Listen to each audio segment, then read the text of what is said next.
বন্ধুরা, আমি আজকে একটা সরপুঁটি মাছের রেসিপি করছি।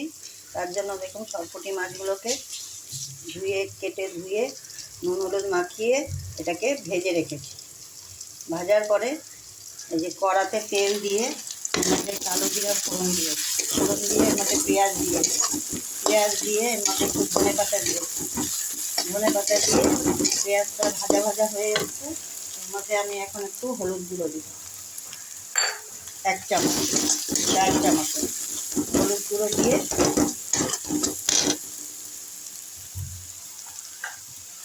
একটু নুন দেব, সামান্য একটু জল দেব, দিয়ে এটা কষানো হোক পেঁয়াজটা।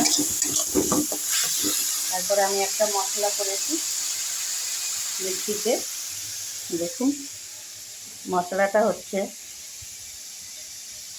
সর্ষে, সাদা সর্ষে, কালো সর্ষে, পোস্ত, 5টা কাঁচা লঙ্কা আছে, একটু নুন আর 2টো ছোট ছোট টমেটো আছে, সব দিয়ে একসাথে পেস্ট করে এখন এই মশলাটাই আমি দিয়ে দেব।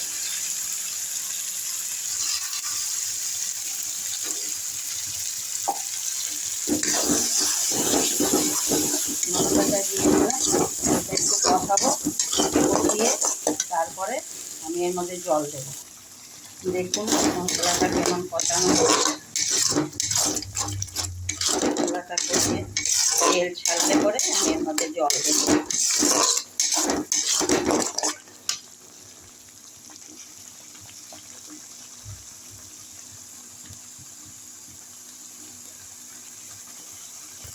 দেখুন মশলাটা আমার কষানো হয়ে গেছে, তেল ছেড়ে দিয়েছে।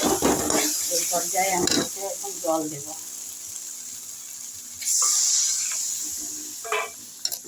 জলটা দিয়ে দিলাম।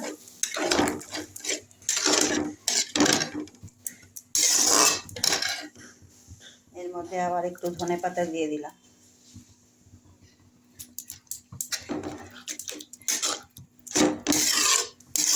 ঝোলটা ফুটে উঠলেই আবার মধ্যে আমি ধনেপাতা দেব।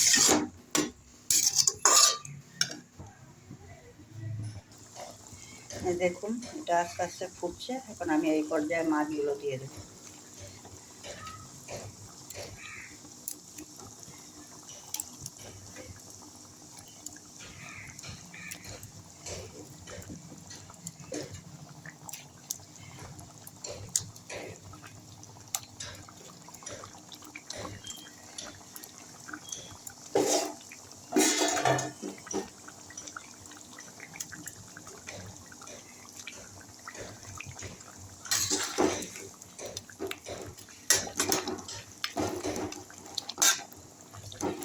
আর ঝোল দেওয়ার পরে আমি সবসময় বলি, জল দেওয়ার পরে নুনটা তখন চেক করে নেবেন, আর ঝালটা তো যার যা নিজেদের পরিমাণ মতন দেবেন। এখন এর উপরে আমি ধনে পাতা ছড়িয়ে দিচ্ছি।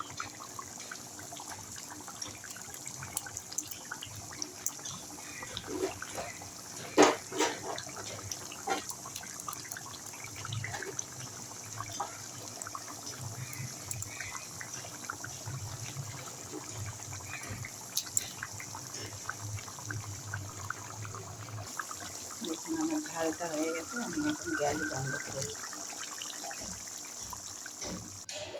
দেখুন সরপুঁটি মাছের রেসিপিটা কমপ্লিট হলো। এমনি করে একবার বানিয়ে খেয়ে দেখবেন, খেতে হেভি ভালো লাগে আর হেভি টেস্টিও লাগে।